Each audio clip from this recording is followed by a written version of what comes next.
Assalamualaikum warahmatullahi wabarakatuh. Perkenalkan, nama saya Sri Wahyuni.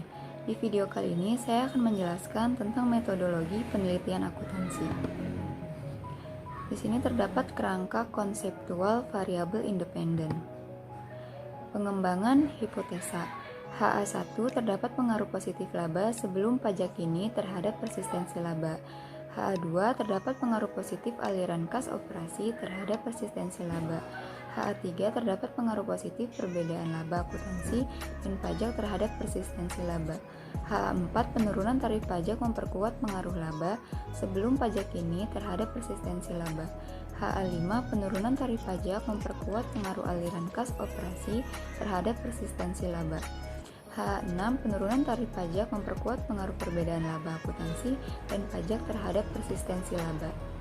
Selanjutnya persamaan regresi. Yang pertama hipotesis 1, 2, 3, 4, 5, dan 6. Jika variabel penurunan tarif pajak atau PTP merupakan moderating variabel, maka koefisien tersebut harus signifikan pada 0,05 atau 0,10. Variabel intervening merupakan variabel antara atau mediating, fungsinya memediasi hubungan antara variabel independen dengan variabel dependen. Contoh penggunaannya yaitu pengaruh generik strategi dan corporate governance terhadap sustainable enterprise dengan investment opportunity set sebagai variabel intervening. Rumusan masalah yang pertama yaitu apakah generik strategi dan corporate governance berpengaruh terhadap investment opportunity set. Yang kedua, apakah generik strategi, corporate governance, dan investment opportunity set berpengaruh terhadap sustainable enterprise. Yang ketiga, manakah yang lebih memiliki pengaruh langsung, generik strategi dan corporate governance terhadap sustainable enterprise, atau pengaruh tidak langsung, generik strategi dan corporate governance terhadap sustainable enterprise melalui investment opportunity set. Selanjutnya, pengembangan hipotesa. Yang pertama, terdapat pengaruh positif generik strategi terhadap investment opportunity set. Yang kedua, terdapat pengaruh positif corporate governance terhadap investment opportunity set. Yang ketiga, terdapat pengaruh positif generik strategi terhadap sustainable enterprise. Yang keempat, terdapat pengaruh positif corporate governance terhadap sustainable enterprise. Yang kelima, terdapat pengaruh positif investment opportunity set terhadap sustainable enterprise.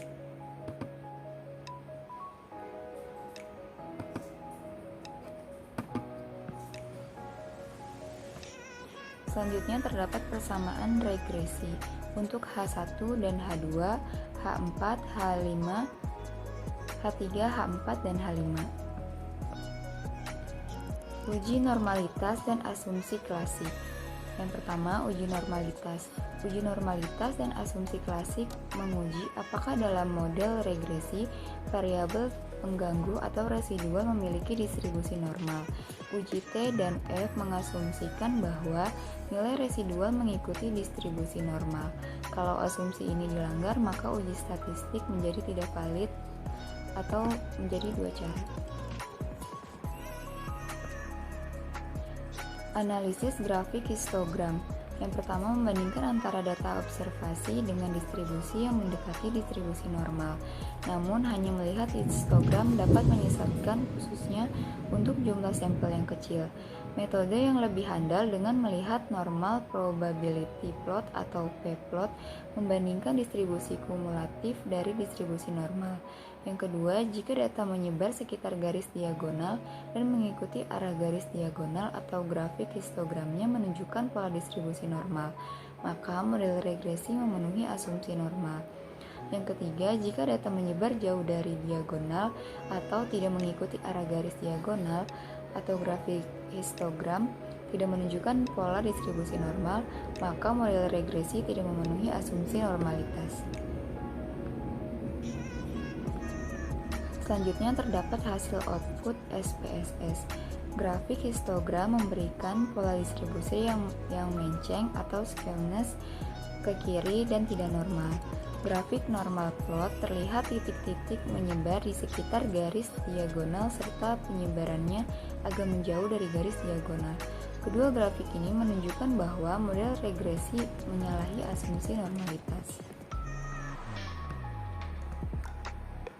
Sekian penjelasan dari saya, kurang lebihnya mohon maaf.